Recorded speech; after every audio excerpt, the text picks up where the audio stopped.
बिस्मिल्लाहिर्रहमानिर्रहीम, अस्सलाम वालेकुम। आपका होस्ट ताहिर शेख एक बार फिर हालात हाज़रा के एक और प्रोग्राम के एपिसोड के साथ हाजिर है। सामीन और नाज़रीन, जैसे कि आपको पता है कि पाकिस्तान की हुकूमत को हमेशा से बहुत सारे चैलेंजेस दरपेश रहे हैं। मौजूदा हुकूमत इस अज़म के साथ मैदान में आई थी कि वो इन तमाम चैलेंजेस के ऊपर काबू पाएगी, जिसमें से सबसे बड़े चैलेंजेस इकॉनमी की मैदान में वापसी और इसके अलावा आपकी जो करप्शन से निमटना है, इस जैसे मौज़ूआत थे। आज हमने एक बार फिर सैयद सलमान शाह, जो कि हमारे न्यूज़ जर्नलिस्ट हैं, इनको पाकिस्तान से ऑनलाइन लिया है ताकि हम पाकिस्तान की हुकूमत को जो दरपेश चैलेंजेस हैं और इस गुज़िश्ता वीक के अंदर जो कुछ इम्पॉर्टेंट डेवलपमेंट्स हुई हैं और जो इम्पॉर्टेंट चीज़ें जिनसे न्यूज़ बनी है उसके ऊपर हम बात कर सकें। तो हम वेलकम करते हैं सैयद सलमान शाह को। सलमान, अस्सलाम वालेकुम। सलमान, कैसे हैं आप? ठीक हैं, खैरियत से हैं?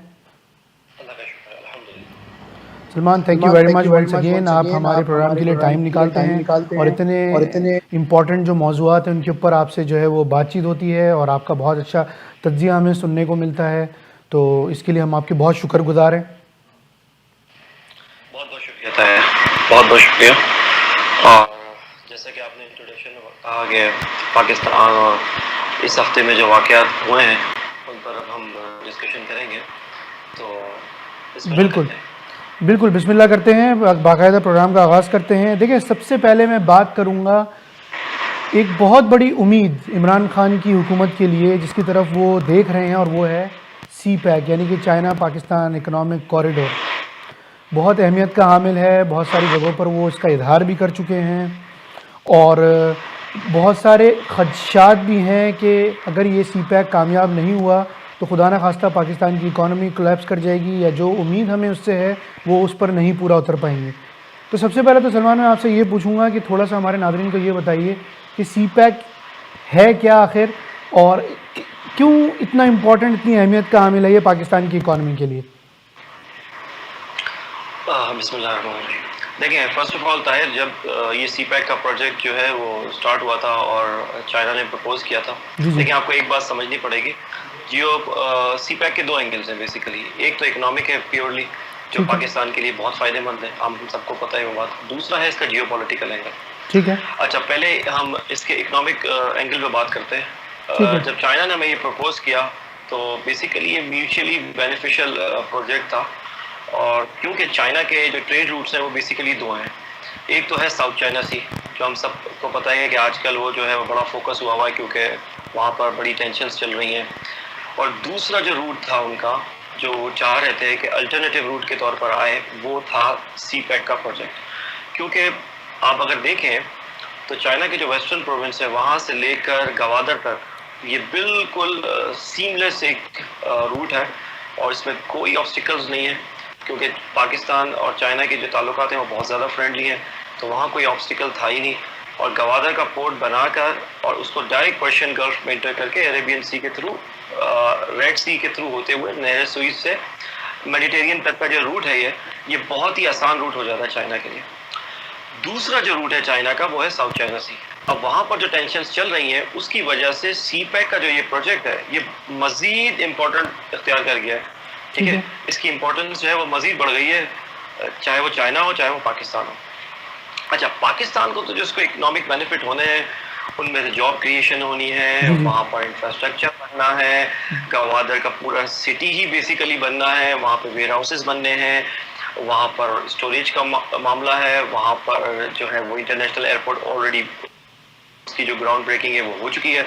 तो पाकिस्तान के लिए तो ये बहुत ज़्यादा बेनिफिशियल है, और इसके जो सम्राट होने हैं, बेसिकली चाइना ने इनिशियल जो प्लेज किया था वो तकरीबन 45 to 50 बिलियन डॉलर प्लेज किया था, और ये बढ़ता ही चला जाएगा क्योंकि इसमें मज़ीद चीज़ें ऐड होती जा रही हैं। ठीक है। आपको एक और बात समझनी होगी कि CPEC का प्रोजेक्ट है वो OBOR जो प्रोजेक्ट है चाइना का, जिसमें उसको सेंट्रल एशिया को जोड़ना है आगे तक यूरोप से, वो उसका एक हिस्सा है। ठीक है। तो उसी एक अम्ब्रेला का एक हिस्सा है। तो ये तो हो गई उसकी इकोनॉमिक अफादियत, ठीक सही है। है। अब मैं आपको एक बता दूं उसकी जियोपॉलिटिकल जो एंगल इसका वो और इंटरेस्टिंग हो गया है, क्योंकि जो अभी रिसेंटली इंडिया और चाइना का स्टैंड ऑफ हुआ है हिमालय पे और लद्दाख पे, उसकी वजह से ये और अहमियत इख्तियार कर गया है चाइना के लिए। उसकी वजह यह है कि साउथ चाइना सी में जो टेंशन है, तो चाइना को ये डर है कि ऐसा ना हो कि उसका नेवल ब्लॉकेड हो जाए, क्योंकि अमेरिका ने चाइना के खिलाफ एक रिसेंटली एक जो है वो एक ग्रुप बनाया है जिसमें ऑस्ट्रेलिया, जापान और इंडिया जो ठीक है है। वो आगे बढ़कर इसमें हिस्सा ले रहे हैं। और जो कि उसका मकसद ये है कि जो चाइना का जो साउथ चाइना सी का रूट है उसको किसी हद तक जो है वो दुश्वार बनाया जाए चाइना के लिए। तो चाइना के लिए मज़ीद इंपॉर्टेंट हो गया है सीपैक का प्रोजेक्ट, क्योंकि उसके लिए जो अल्टरनेटिव था ये बहुत इंपॉर्टेंट इख्तियार कर गया। और अब हो ये रहा है कि पाकिस्तान के लिए भी इसकी जियोपॉलिटिकल जो अफादियत है वो इसलिए इम्पोर्टेंट हो गई है कि बेसिकली मैंने ये लिखा भी था रिसेंटली अपनी ब्लॉग्स में कि पाकिस्तान के लिए बेसिकली जियोपॉलिटिकल इंश्योरेंस पॉलिसी का काम कर रही है सीपैक ठीक है। प्रोजेक्ट। ठीक है। कि जब चाइना का स्ट्रेटेजिक एसेट आपके अंदर होगा सीपैक की सूरत में, तो किसी भी मुल्क के लिए इतनी आसानी से पाकिस्तान पे अटैक करना जो है वो आसान नहीं होगा, और ख़ास तौर पर चाइना जैसी उभरती सुपर पावर के लिए। ठीक है।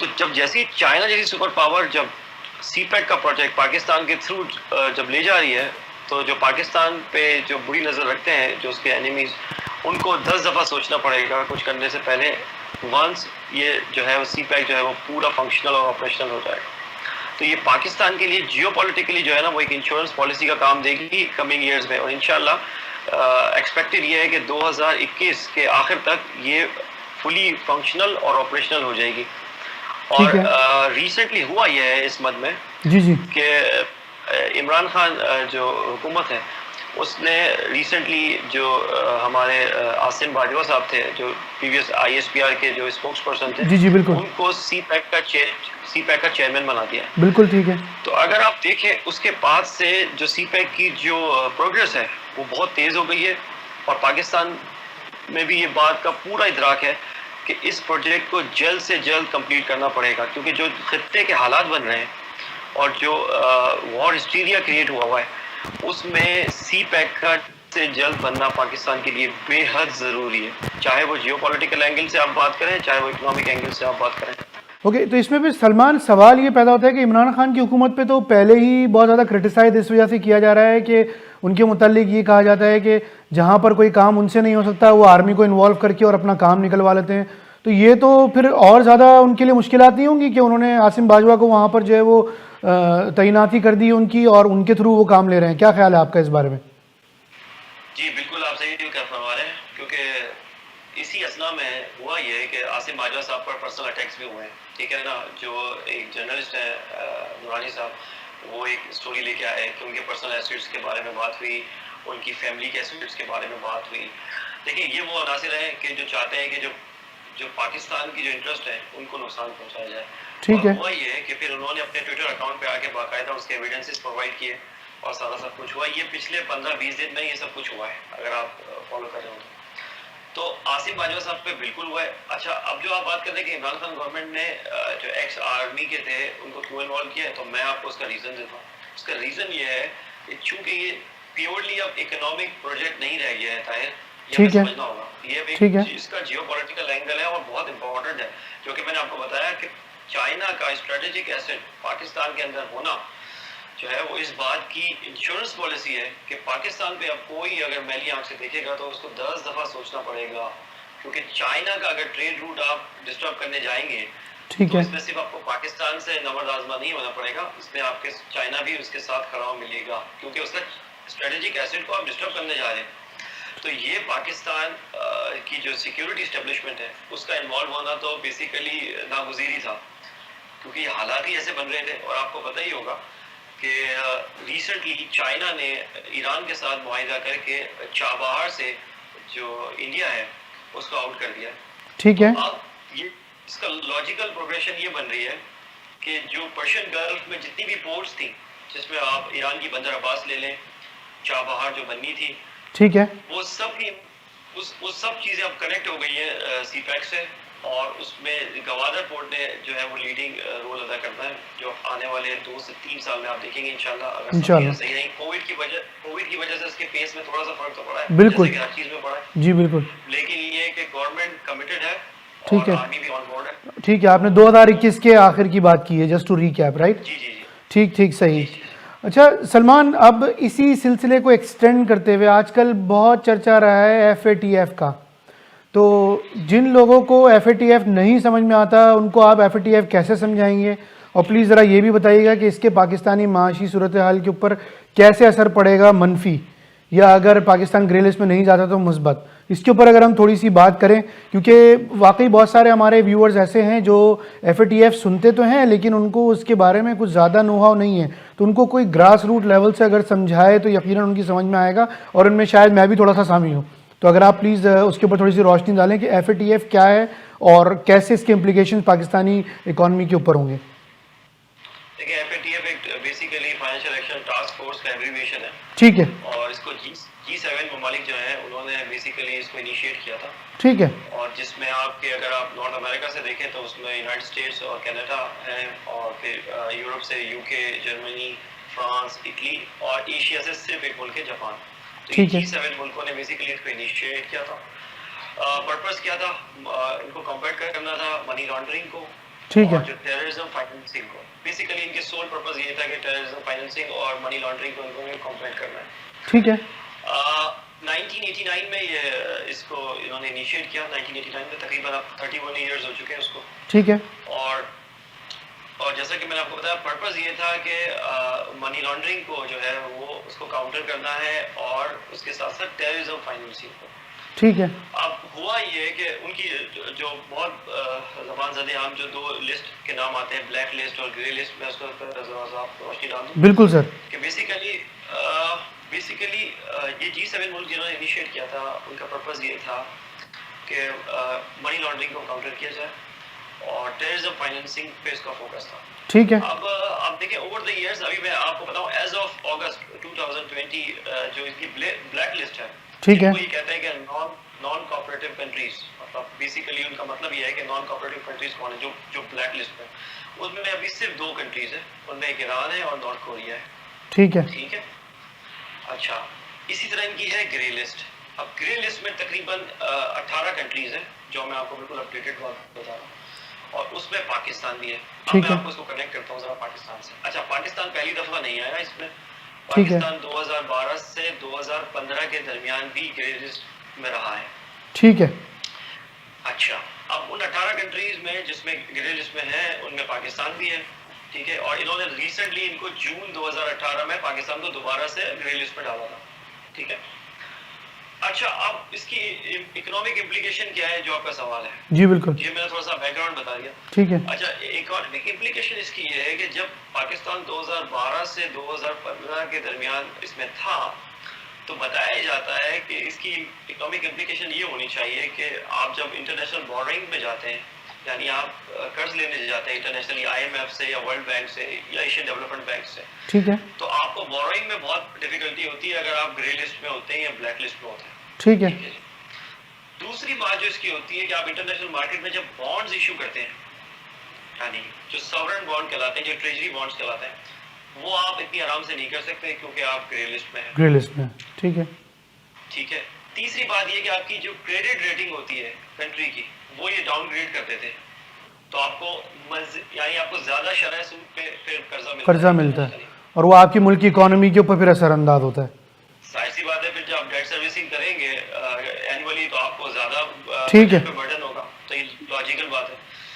और जो और आखिरी जो बात है, जो पॉइंट है जिसको इकोनॉमिक इम्प्लीकेशन हम बताएंगे, वो ये है कि इन जो इसके कंट्रीज के जो मेंबर्स हैं, जो फाउंडिंग मेंबर्स हैं G7, इसके अलावा टोटल जो मेंबर्स हैं वो 39 है। ठीक है, जो इसके मेंबर। अच्छा, अब जो 39 कंट्रीज हैं, इनसे आप जब ट्रेडिंग करेंगे तो ये आप पर फिर जाहिर सी बात है सैंक्शंस भी लगाएंगे, और आपके मजीद ऑब्स्टिकल्स भी क्रिएट करेंगे, चूंकि आप इनके एजेंडा को फुलफिल नहीं कर रहे। अब पाकिस्तान में बार बार जो ग्रे लिस्ट में आ जाता है, उसकी वजह क्या है, पहले ताहिर ये समझना पड़ेगा, इसका भी जियो पॉलिटिकल एंगल है। ठीक है, वो ये है कि पाकिस्तान इस 39 कंट्रीज के ग्रुप में नहीं है, मेंबर नहीं है पाकिस्तान अभी तक इसका। ठीक है, दूसरी बात यह है कि हर बार पाकिस्तान का मुद्दा जो है वो इंडिया इनिशिएट करता है, क्योंकि इंडिया मेंबर है FATF का। ठीक है, ठीक है, ये आपको बात समझनी पड़ेगी कि पाकिस्तान को बार बार इसमें क्यों कौन लाता है, मतलब कौन उसको जो है वो एजेंडा का हिस्सा यानी बनाता है। कहना चाहिए इकोनॉमिकल वॉर है ये, जो इंडिया अपने तौर पर खेल रहा है कि अगर वो पाकिस्तान की रेपुटेशन बिल्डिंग एक तरह से इंडिया के हाथों में एफएटीएफ में। क्या मैं सही कह रहा हूँ, इसको सही इंटरप्रेट कर रहा हूँ मैं? बिल्कुल। इंडिया देखिए, इंडिया करता है उसको बैक करता है इजराइल, ठीक है। तो ये बेसिकली ये है। और पाकिस्तान की जो हिमायती मुल्क है वो भी आप समझते हैं एफएटीएफ में वो दो ही है, एक मलेशिया है और एक टर्की है।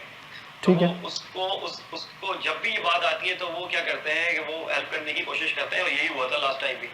सही। ठीक है, लेकिन चूंकि 39 कंट्रीज है और जाहिर सी बात है उनका जो पाकिस्तान के अगेंस्ट है वो एफएटीएफ में ज्यादा है हॉस्टाइल कंट्रीज, जिसे हम कहेंगे कि जो चाहते हैं कि उन पर सैंक्शंस लगे या एफएटीएफ की ग्रे लिस्ट में रहे पाकिस्तान, जिसकी वजह से उसकी ट्रेड रेटिंग का मसला हो, जिसको ट्रेडिंग यूरोप से खासतौर पर ट्रेड का प्रॉब्लम हो उसको, वो ज्यादा है, तो इस वजह से पाकिस्तान ग्रे लिस्ट में। अब जो मैं आपको इम्प्लीकेशन बता रहा हूँ उसकी, वो मैंने आपको बताई। हुआ ये बड़ा इंटरेस्टिंग किस्सा ये है कि 2012 से 2015 के दरमियान जब पाकिस्तान ग्रे लिस्ट में था तो हुआ ये कि पाकिस्तान ने $5 बिलियन की जो है वो बॉन्ड इशू किए। ठीक है। प्रॉब्लम नहीं है, पाकिस्तान की एक्सपोर्ट पे कोई इतना ज्यादा फर्क नहीं पड़ा। ये रिकॉर्डेड बात बता रहा हूँ मैं आपको, ये फैक्ट्स हैं। ठीक है। ठीक है, पाकिस्तान को इंटरनेशनल बोरिंग में हाँ ज्यादा शरह सूद पे जो है वो कर्जे ऑफर हुए, ये बात है, और इसको पाकिस्तान को देखना चाहिए। इसीलिए हुआ ये कि बिल्कुल पिछले ही हफ्ते ताहिर पाकिस्तान की जॉइंट सेशन ने पार्लियामेंट की 3 जो है वो लॉ पास किए हैं, लेजिस्लेशन, जो कि डायरेक्ट एड्रेस करते हैं एफएटीएफ के ग्रे लिस्ट के इशू को। ठीक है। बहुत अच्छा हो गया ये। और बिल्कुल चंद दिन पहले जो हमारी लॉ मिनिस्ट्री है जिसको रिप्रेजेंट कर रहे हैं फारूक नसीम साहब, उन्होंने आके बाकायदा कैटेगोरिकली बात कहा है कि एफएटीएफ की जितनी भी रिक्वायरमेंट्स हैं वो पूरी कर दी गई हैं, और मोस्ट प्रोबेबली इस अक्टूबर में जो कि सेशन होने जा रहा है, ऐसा ना हो कि कोविड की वजह से ये डेफर हो जाए, लेकिन इनका जो शेड्यूल सेशन है वो अक्टूबर में होता है। और अक्टूबर में जब ये सेशन होगा तो जो पाकिस्तानी गवर्नमेंट बड़ी कॉन्फिडेंट है कि होगा ये ग्रे लिस्ट से निकालने में कामयाब हो जाएंगे। बिल्कुल कामयाब हो, बहुत ब्राइट चांस है इसकी वजह से कि सारे जो उनके जो कंसर्न्स थे वो एड्रेस कर दिए गए हैं, जो रिसेंट लेजिस्लेशन पास हुई है और जॉइंट सेशन से पास हुई है। तो बहुत उम्मीद है कि जल्दी से ये अक्टूबर में जो है हम ग्रे लिस्ट से व्हाइट लिस्ट में चले जाएंगे इंशाल्लाह। ठीक, तो जो उनके कंसर्न एड्रेस हो चुके हैं, और जो इकोनॉमिक इम्प्लीकेशन में मैं एक जरूर बात कहूँगा कि पाकिस्तान को इतना जो है वो ब्लैकमेल नहीं होना चाहिए। ये एक कंसोर्टियम है, एक 39 कंट्रीज का मेंबरशिप है। हाँ, इंटरेस्ट रेट में बॉन्ड इशुएंस में थोड़ा सा प्रॉब्लम होगा, लेकिन इसको अगर आप सीपेक से जोड़ें तो सीपेक पे इसका कोई फर्क नहीं पड़ता, क्योंकि ये बिल्कुल बायलैटरल प्रॉब्लम है। ठीक है, बायलैटरल इशू है चाइना और पाकिस्तान के दरमियान, जो ये इशू है सीपेक का, इसका कोई असर नहीं पड़ता एफएटीएफ की ग्रे लिस्ट या ब्लैक लिस्ट है पाकिस्तान की इस बात पे। तो पाकिस्तान को थोड़ा सा इसमें डिप्लोमेसी में एग्रेसिव होना पड़ेगा, और होना चाहिए, क्योंकि ये इतना बड़ा कोई मामला नहीं है। पाकिस्तान 2012 से 2015 तक ये ग्रे लिस्ट में रहकर तमाम वो चीजें कर चुका है जो उसके बेनिफिट में थी। ठीक है, तो ये जितना इसको मीडिया में हाइप क्रिएट की गई है, इतना मेरे ख्याल में ये जो है वो इतना डिजर्व नहीं करता था ये इशू। लेकिन बहरहाल जो पाकिस्तान के इंटरेस्ट में जो फेवर वाली बात है वो ये कि लेजिस्लेशन पास हो। पाकिस्तान भी जो मनी लॉन्ड्रिंग काउंटर करने के लिए जो है वो इकदाम है उनको मजीद बढ़ा ये होना चाहिए, जो पाकिस्तान के इंटरेस्ट में बिल्कुल होना चाहिए। लेकिन ये इस G7 इनिशिएटेड जो ये ग्रुप है, इससे बिल्कुल भी ब्लैकमेल नहीं होना चाहिए इकोनॉमिक तौर पे, क्योंकि पाकिस्तान के साथ जो अब इन्वेस्टमेंट की जो डील्स हैं वो ज़्यादातर वो चाइना के साथ है, वो आपको पता ही है, और इससे उसको कोई फर्क नहीं पड़ता। बल्कि आप देखेंगे रिसेंटली आगे जाके कि एक और मैं आपको बात इसी में बता दूँ। जी जी बिल्कुल बिल्कुल। 2 दिन पहले एक फिनसेन की जो लीक्स हुई है, जैसे पानामा लीक्स हुई थी और बाकी हुई थी विकी लीक्स, उसी तरह की एक लीक्स हुई है। उसके मुताबिक जो नॉर्थ अमेरिका और यूरोप के 5 बड़े बैंक हैं वो $2 ट्रिलियन की मनी लॉन्ड्रिंग में इन्वॉल्व पाए गए हैं। ठीक है, सही है। अभी तक किसी बैंक ने डिनाई नहीं किया है $2 ट्रिलियन की मनी लॉन्ड्रिंग। पाकिस्तान की तो जीडीपी दायर 300 बिलियन के करीब है सिर्फ। बिल्कुल सही हो, ये 2 ट्रिलियन का मामला है। ये जो एफएटीएफ का ग्रे लिस्ट का मामला बिल्कुल इमटेरियल हो जाएगा। ये आप इंशाल्लाह नेक्स्ट वीक में हम इन डिटेल में कन्वर्सेशन करेंगे। बिल्कुल इंशाल्लाह सर इस बात पे, और इंशाल्लाह बिल्कुल इररिलेवेंट हो जाएगा। और होना भी चाहिए, क्योंकि जब आप देखें कि जो एलिफेंट इन द रूम है उसको आप तो एड्रेस कर ही नहीं रहे। 2 ट्रिलियन की मनी लॉन्ड्रिंग हो गई। सही और है। ये 5 बैंक है, मैं इनके नाम भी आपको बताया था। ड्यूचे बैंक है इसमें, स्टैंडर्ड चार्टर है, जेबी मॉर्गन है, न्यूयॉर्क मेलन बैंक है इसमें, और इसमें एचएसबीसी है। ये 5 बड़े जॉइंट बैंक इसमें इन्वॉल्व हो रहे हैं। और जो तफसीलात हैं क्योंकि लीक्स हैं तो आहिस्ता आहिस्ता आएंगी, तो हम इंशाल्लाह कमिंग वीक्स में इस पर डिटेल ज़रूर, डिस्कशन करेंगे। बिल्कुल सही है। सलमान, वक्त की कमी है, जल्दी से आपसे एक सवाल और पूछना चाहूँगा मैं। मे बी ये डायरेक्टली आपकी एक्सपर्टीज़ ना हो, लेकिन एपीसी का बहुत चर्चा रहा है इस वक्त पाकिस्तान में, और ये सारे मामलात भी इस वक्त जो हैं वो ज़ेर बहस हैं, जिसमें कि एफएटीएफ हो गया या सी पैक की जिस तरीके से आपने सिग्निफिकेंस हमें बताई। तो क्या ख्याल है, आपको लगता है ऐसा? पर्सनली आपसे मैं राय जानना चाह रहा हूँ आपकी, रिगार्डलेस कि आपकी पॉलिटिकल एफिलिएशन किस सियासी जमात के साथ है, एपीसी कामयाब होगी? और क्या अगर कामयाब होती है तो क्या कोई डायरेक्ट इम्पैक्ट इमरान खान के ऊपर इसका होता है? देखिए, इस एफएसी के हवाले से आप एक बात देखें कि जो नवाज शरीफ साहब की जो स्पीच थी, जी जी, वो और जो बाकी एपीसी के जो लीडरान थे उनकी जो स्पीचेस थी उनसे वो बहुत डिफरेंट थी। नवाज शरीफ साहब का एक, आपको अगर स्पीच आपने सुनी हो तो उसमें आपको एक पर्सनल ग्रज नजर आएगा। बिल्कुल ठीक है। रियासती रियासती इदारों एपीसी के लीडरान की स्पीचेस है वो बिल्कुल डिफरेंट है। वो ये चाह रहे हैं कि एक जॉइंट अपोजिशन जो है वो इस गवर्नमेंट के खिलाफ अपोजिशन करे और जो कि है मुखालफत करे बहुत सारी चीज़ों की। तो वो तो डेमोक्रेसी में होता ही है और होना भी ठीक है, चाहिए। ठीक है। उसमें उसमें उससे मैंने गवर्नमेंट के बहुत सारे लोगों की फिर उसके बाद ट्वीट्स भी देखे, उनके बयान भी देखे, तो ऐसा लगता नहीं है कि इमरान खान साहब खुद भी बड़े कॉन्फिडेंट है कि चूंकि चीज़ें सही सिमत में जा रही हैं। और ख़ास तौर पे ये बेसिकली एपीसी को आप देखें तो एक बेसिकली मौलाना फजल रहमान की भी बात करें क्योंकि वो लीड कर रहे थे, तो ये बेसिकली एक ब्लैकमेलिंग टूल के तौर पर इस्तेमाल करते आए हैं पिछले 2 साल इस गवर्नमेंट की। और इस दफ़ा भी ये एक पेज पे नहीं थे क्योंकि बहुत सारे लोग जो है वो जरदारी साहब जो है वो 18 अमेंडमेंट की बात कर रहे थे, उसमें नवाज शरीफ साहब जो है रियासती इदारों के खिलाफ थे। तो ठीक ये है। एक पेज पे नहीं है। फिजिकली एक सेशन में बैठकर गवर्नमेंट के खिलाफ बोलना अलग है और नजरियाती तौर पर अपोजिशन करना वो एक अलग बात है। तो ताहिर ये बात बिल्कुल क्लियर है और गवर्नमेंट इससे ठीक बिल्कुल है। भी जो है हिरासा नहीं हुई है, बिल्कुल भी हिरासा नहीं हुई है। और इस तरह की एपीसी हमने पिछले अनवार में भी देखी है, देखिए, पिछले 2 साल बिल्कुल। में हमने कई की है एपीसी। तो ये होती रहेगी और होना भी चाहिए। देखें, इश्यूज को डिस्कस करना ये तो डेमोक्रेटिक माहौल में होना चाहिए, लेकिन पर्सनलाइज कर देना और रियासती इदारों को, जो कि आपको पता है कि बिल्कुल रियासती ठीक है। इदारे जो हैं वो सिक्योरिटी के ज़ामिन है और उनको करना वो एक बिल्कुल अलग बात है। वो टॉलरेट नहीं किया जाएगा और ये गवर्नमेंट भी टॉलरेट नहीं करेगी। तो आप देखेंगे ठीक कि है। ये चीज़ें जो है जो ये लोग ये बातें कर रहे हैं रियासती इदारों के खिलाफ, वो आइसोलेट हो जाएंगे आने वाले दिनों में, ये आपको देखिए। चलें ji Salman, thank you so much. Allah करे कि हर वो चीज़ हो जो कि पाकिस्तान के हक़ में बेहतर हो, चाहे वो माशी तौर पे हो या सियासी तौर पे। और हम इसी उम्मीद के साथ जो है वो आपसे मतलब इजाज़त चाहते हैं इस हफ़्ते के लिए। Thank you so much for all of your, कहना चाहिए कि जो भी आपने तज्ज़िया दिया उसके लिए। और आपको इंशाअल्लाह अगले प्रोग्रामों में फिर इसी तरह हम दावत देते रहेंगे।